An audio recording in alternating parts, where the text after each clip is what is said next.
Welcome back to the Snapback with T-Mac. I'm your host, Todd McClure, 14-year NFL veteran, the Atlanta Falcons Ring of Honor, All-American from Louisiana State University.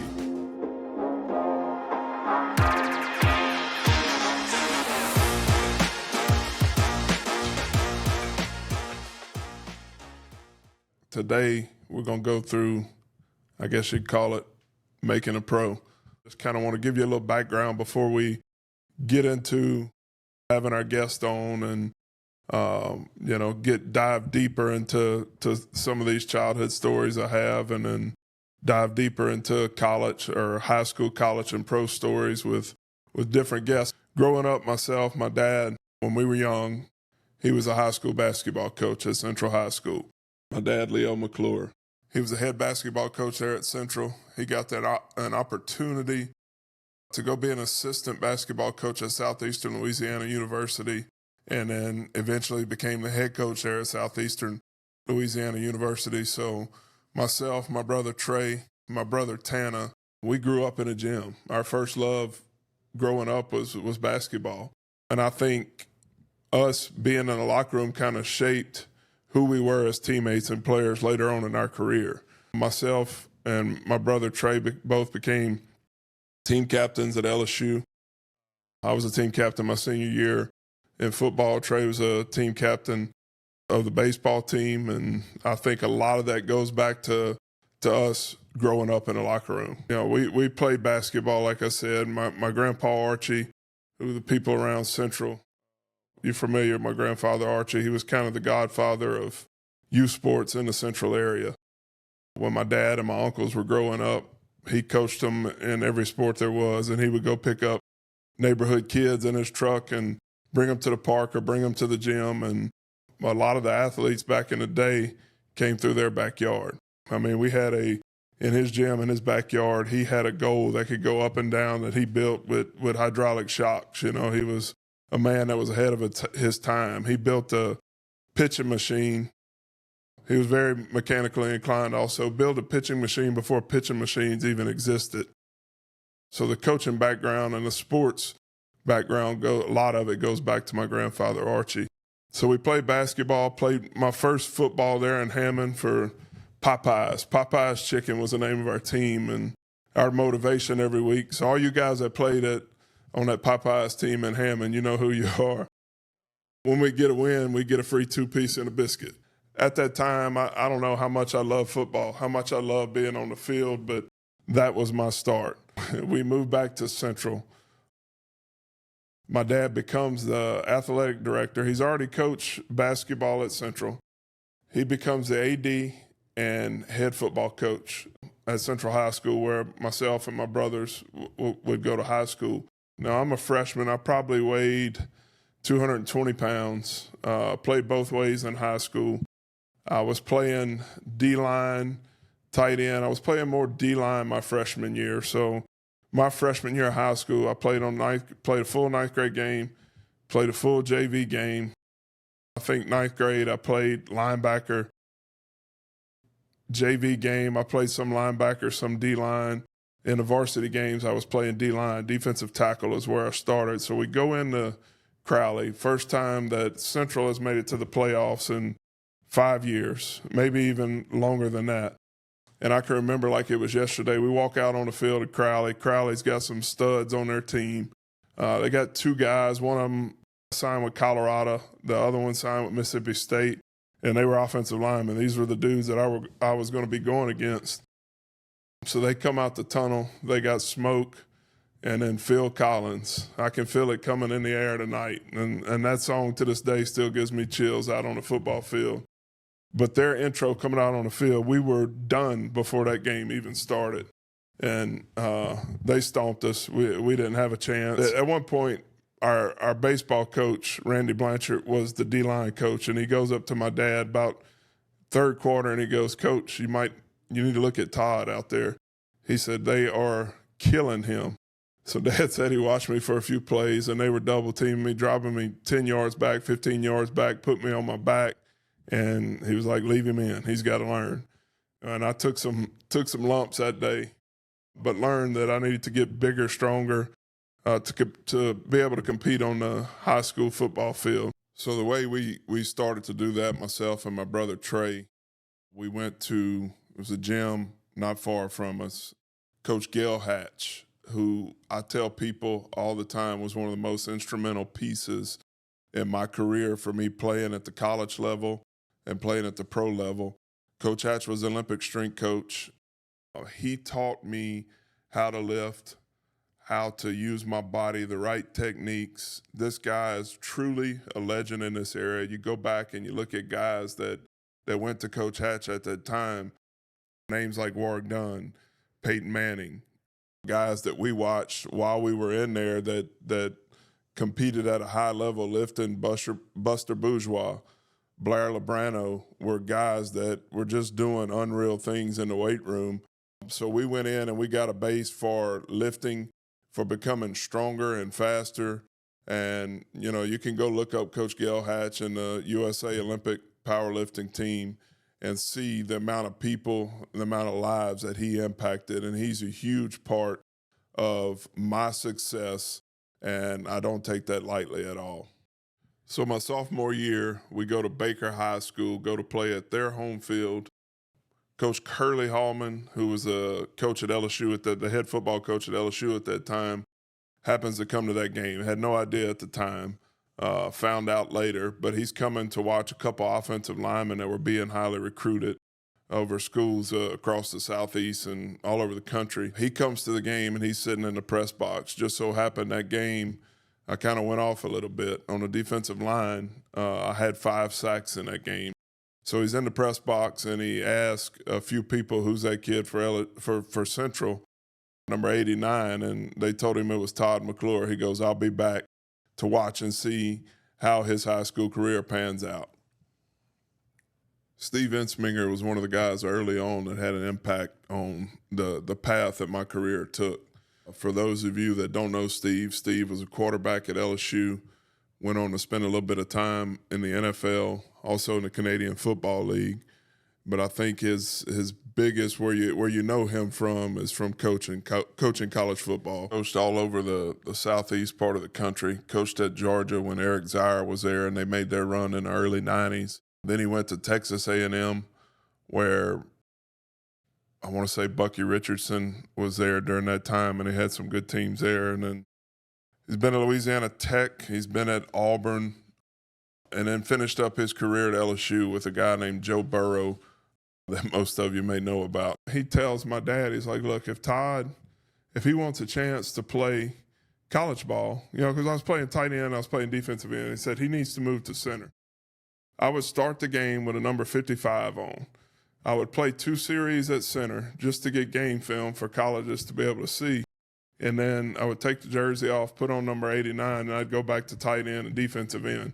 And that was the spot where I could help the team the most, but my future was at center. So I tell you all that to say, you know, Steve Ensminger saw something early on and advised my dad and myself that, you know, if I want to play college ball, I need to move to center.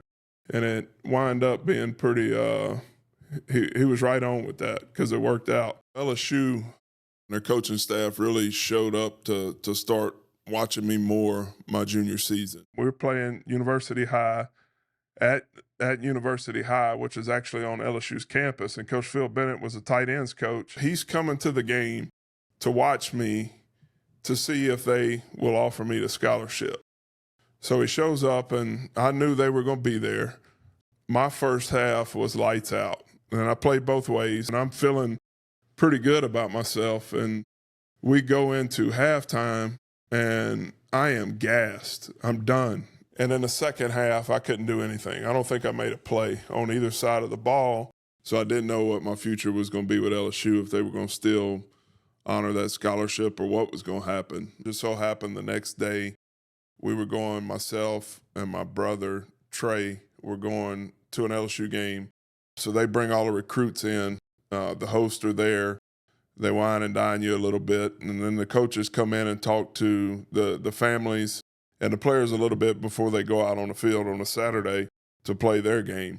I think it was Coach Buckley at that time actually came in the room and my dad really didn't feel good about my performance. So he called Coach Buckley to the side and asked him, or told him, he said, "Coach, I want to apologize for what y'all saw last night." And he was like, what are you talking about? What do you think we saw? He said, you saw a guy that showed up in the first half but didn't do anything in the second half. And I'll let my dad get into that story a little bit more about how it went and me getting my scholarship offer after that. Shirley Holman and his staff, they have a bad season. His staff gets fired. We were a little bit worried. Jerry DiNardo was hired as a new coach, and we didn't know if Coach DiNardo and his staff was going to honor the scholarship that Coach Holman's staff had offered me.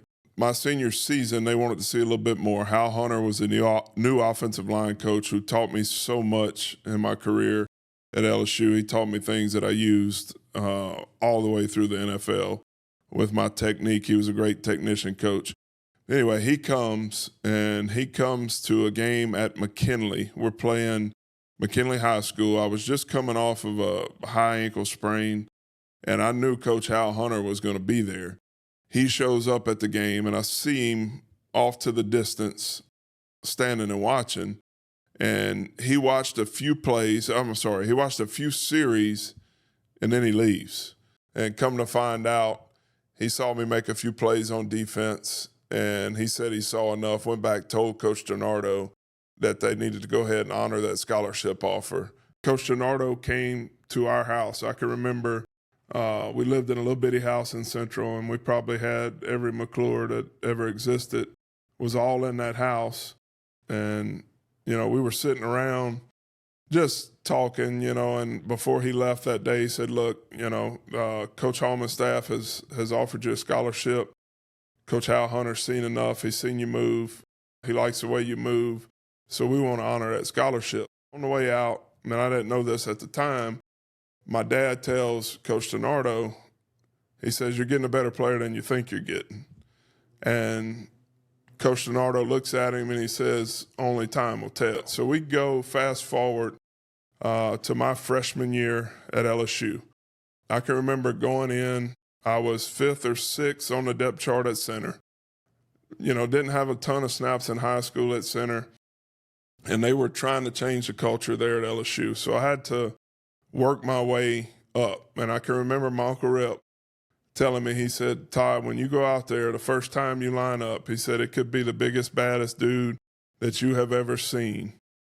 You got to go try to knock his in the dirt." And so we used to call it Advil drill. It was where, and this was our first live contact. I remember it like it was yesterday.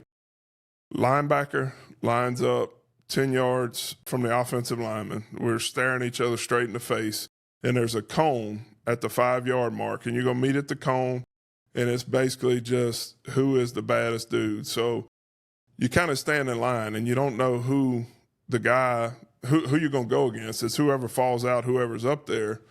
Well, I come up, and it's my turn, and I look across, and it's Mike Calais. Mike Calais was an All-American the year before at LSU, and I'm like, this is it. And I'm telling myself in my head, Uncle Rip said, "You got to do it." So I meet him, and I can remember we meet at that cone, and I got under his chin and lit him up. And for me, that was kind of the point, me telling myself, you can do this. You could play with these guys. Our first game was at Texas A&M. I think I went into that game, I was 3rd on the depth chart. It was Marcus Carmouche, good buddy of mine, Rusty Barrio, and, myself was 3rd. I didn't see a snap in that game, and good thing I didn't. It was hot. I can remember Big Sam Adams was on that D-line, who had a great career in the NFL. But that was the first time I got to suit up with a Tiger uniform on against another team, and, man, that was a special feeling. So we progressed through that season. So this is game 7 or game 8, and we're playing North Texas. North Texas was pretty bad. I think we wind up winning that game 49-7. But in the fourth quarter, may even been late in the third quarter, Coach starts rolling guys in, whether it's D-line, defensive backs, whoever it was. Coach DiNardo calls me over and he goes, "McClure," he said, "we got a decision to make." It's like, "Coach, what are you talking about?" I didn't know that I was going to get the opportunity to go in the game. He goes, what you want to do about your red shirt. Now, this is in the middle of Tiger Stadium, on the field, on the sideline, and he asked me if I wanted to go in the game, because if I go in the game and I know it's a certain amount of snaps, then I have to burn my red shirt year. And any player, any kid that has practiced that whole season and they get to ask that question, do you want to go on the field? Yes, sir. Coach, I want to play. I go in that North Texas game, get a few snaps, my first snaps in live action in Tiger Stadium. Our next game, we go to Alabama. I think at the time Alabama was ranked number 14, number 15 in the country. I was feeling pretty good about the week before, but didn't think that I would get an opportunity to go in that game. I just thought I'd be there as a backup emergency situation. So we're going through, we play the first half. The last snap of the first half, our starting center, Marcus Carmouche, gets hurt. So we go into the locker room, and everybody's a little antsy around, and Hal Hunter, I can remember it like it was yesterday, he walks out of the little medical office where they had Carmouche in there, and he looks at me and he goes, "Mac," he said, "you're up." And, I think at that point, I went numb. I was about to be the starting center for the LSU Tigers and we go out there against Alabama at Alabama. So we go in, and luckily for me, to my right, I have a guy that now is in the NFL Hall of Fame, and Alan Faneca.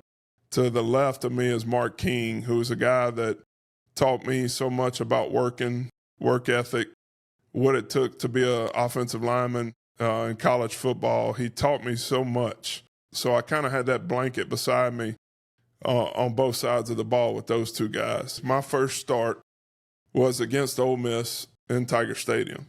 And that was just, you hear people talk about it all the time, but when you walk out of that tunnel in Tiger Stadium and you get to run through those goalposts, there's nothing like it. And you go back to like our game when Florida was number one, and you run out that tunnel with the electricity that's coming in Tiger Stadium.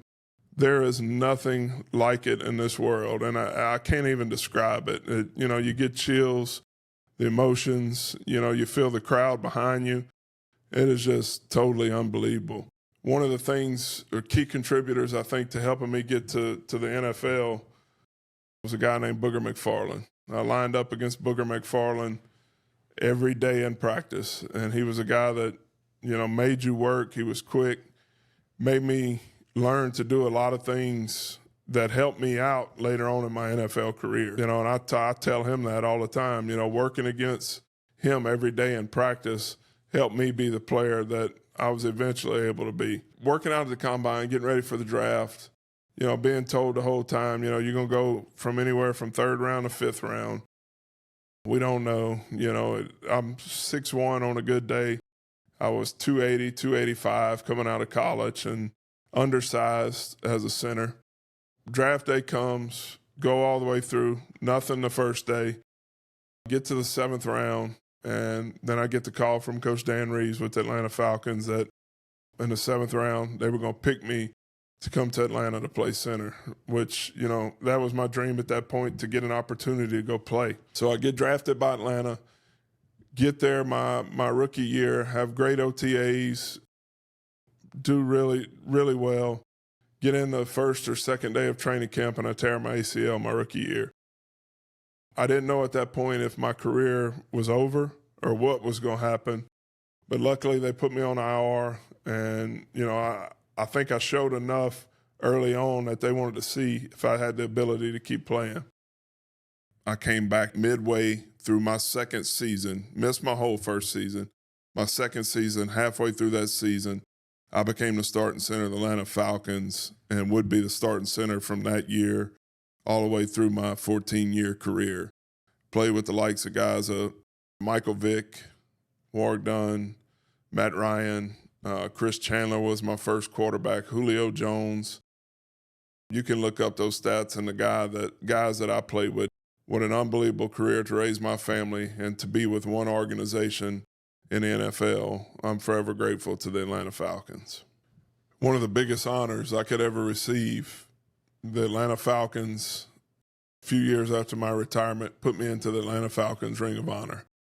So it was a great career with one team, and to be able to look up and, used to some stadiums, they have the names up in the stadium, but the Ring of Honor with the Falcons, it's a designated area in the stadiums. But to be there with the likes of Willie Andrews, Deion Sanders, Jesse Tuggle, Claude Humphreys, Barkowski, you can go through the list, and to say that I'm in the Ring of Honor of a professional sports franchise, and to go back to where I started this episode of, where it started at and the end goal, I gotta pinch myself sometimes. I was truly blessed to be able to do the things that I did, be able to play games at the places I played, and just a huge honor. Like, share, follow, keep looking for more content. Thank y'all for listening in and watching the Snapback with T-Mac.